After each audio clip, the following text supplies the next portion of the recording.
পরে আমি বললাম যে, "ওরা কে?" বলতেছে, "আমার বন্ধু। এটা মেয়েটা আমার বন্ধু। ওরা এখানে থাকবে আবার চলে যাবে ৫ টার দিকে।"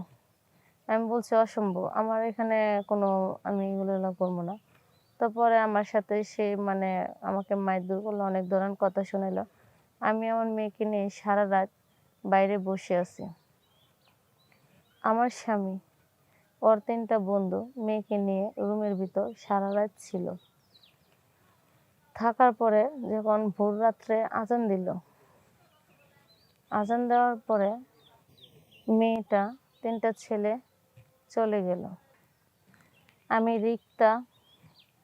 তো আমার জীবনের অনেক কষ্টের কাহিনী আপনাদের সামনে তুলে ধরতে নিয়ে আসছি। আমার স্বামী, আমার যখন বিয়ে হয় অনেক ছোটকালে। বিয়ের কিছুদিন আমাদের ভালো সংসার হলো। কিছুদিন পরে আমার একটা মেয়ে হলো, প্রায় ৩ বছর পরে। মেয়েটা হওয়ার পরে আমার স্বামী কেমন যেন আস্তে, আস্তে মানে আমার প্রতি ভালোবাসা কমে যাচ্ছে। আর বাহিরের দিকে ভালোবাসাটাও মানে করতেছে বেশি। আমার প্রতি কোনো খেয়ালই নাই ওর। এভাবে দিন যাচ্ছে, আমি অনেক কান্নাকাটি করি। ওরে আমি জিজ্ঞেস করি যে, "আমার প্রতি ভালোবাসা তোমার কেন এখন কমে গেল? আমার মধ্যে কি এরকম কমতি আছে যে তুমি আমাকে রেখে এভাবে করতেছো?" তো পরে ও বলতেছে যে, "আমার যেটা ভালো লাগে আমি সেটা করব। আমি কোথায় ভালোবাসবো না বাসবো সেটা কি আমি তোরে বলতে যাবো?"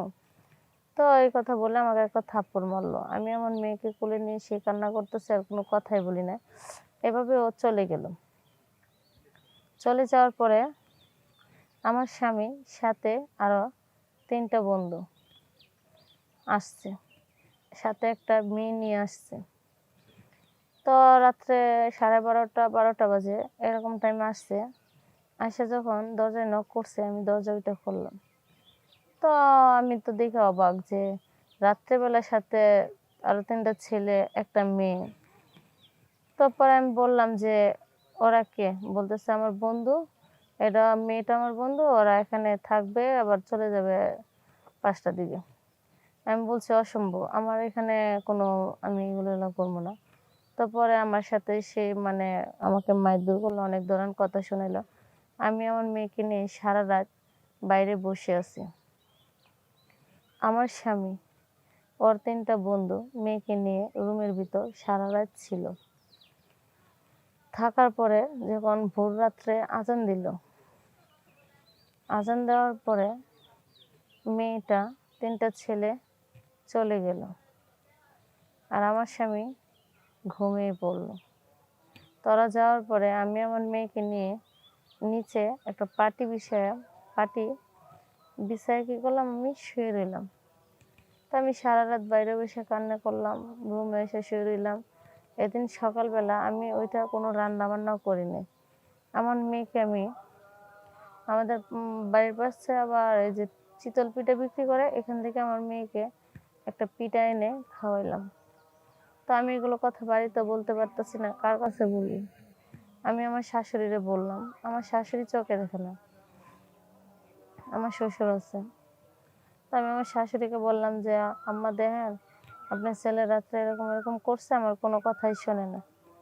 তো উনি ওনার ছেলেকে যখন বুঝাইতে যায়, তখন আরো অনেক ধরনের কথা বলে যে, "এর কথা শোনো, যে তুমি কি দেখছো রাত্রেবেলা কিছুই না, এটা মিথ্যা কথা বলছে।" মানে ও মার সামনে বুঝাইতে চাইতেছে যে আমি মিথ্যা কথা বলছি, ও সত্যি কথা বলছে। তারপরে ওর মা বুঝতে পারছে। তো বুঝার পরে বলতেছে যে, "থাক, তুমি আর কথা বললো না।" আর ও একটু এরকমই রাগী মানুষ, আর কিছু বলা যায় না।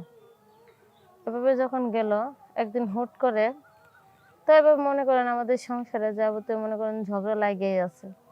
প্রতিদিন মনে করেন ১ দিন ২ দিন পরে, পরে ঝগড়া হচ্ছে। তো হুট করে আমার স্বামী একটা বিয়ে করে নিয়ে আসলো। বিয়ে করার পরে আমি আমার স্বামী যখন বউ নিয়ে আসছে, আমি কান্না করে জিজ্ঞেস করি যে, "এই মেয়েটা কে?" জামাই যখন হঠাৎ করে একদিন বিয়ে করে নিয়ে আসলো, তো আমি দেখে অবাক হয়ে গেলাম। তারপর আমি কান্না করতে, করতে জিজ্ঞেস করলাম যে, "মেয়েটা কে?"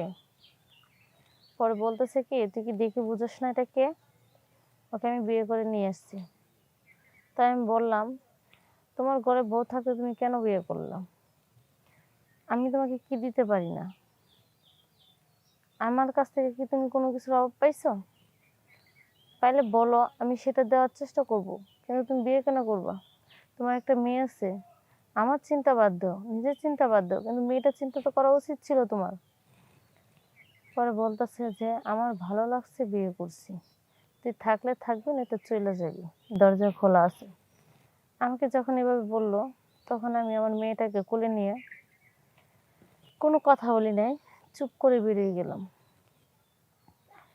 পরে বললাম যে এমনি বলছি যে ঠিক আছে, বিয়ে করছো না, বউ নিয়ে থাকো, আমি আমার মেয়েকে নিয়ে চলে গেলাম। এ কথা বলে আমি আমার মেয়েকে নিয়ে চট্টগ্রাম চলে আসছি।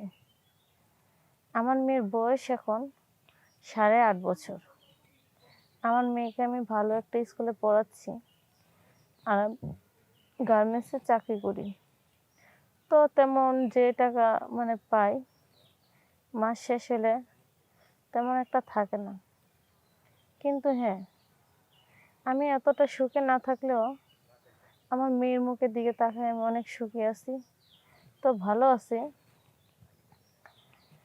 আপনার একটাই জিনিস দোয়া করবেন, আমার মেয়েকে যেন আমি মানুষের মতো মানুষ করতে পারি, যাতে আমার স্বামীর মতো অমানুষ না হয়। আসলে কি, আমার স্বামীকে আমি অনেক ভালোবাসতাম, আর এখন আমার স্বামীকে আমি ভালোবাসি, যে আমার স্বামী কখনো না কখনো আমার কাছে ফিরে আসবে, এটা আমার বিশ্বাস। আর আমি আমার স্বামীর কাছ থেকে যাবত অনেকদিন ধরে দূরে আছি, এখন পর্যন্ত একদিনও মেয়েটার খবর নেই নেই। তো আমি না খারাপই ছিলাম, আমি এতটা সুন্দর ছিলাম না, ওর যোগ্য ছিলাম না। ও তো মেয়েটার খবর নেওয়ার দরকার ছিল, ও কারোর খবরই নেয় না। আপনারা দোয়া রাখেন যাতে আমি মেয়েটাকে ভালোভাবে মানুষ করতে পারি, আর ভালোভাবে পড়ালেখা শিখাইতে পারি। আমি যাতে আমার মেয়েকে নিয়ে ভালো সুন্দরভাবে সমাজে চলাফেরা করতে পারি। আসসালামু আলাইকুম।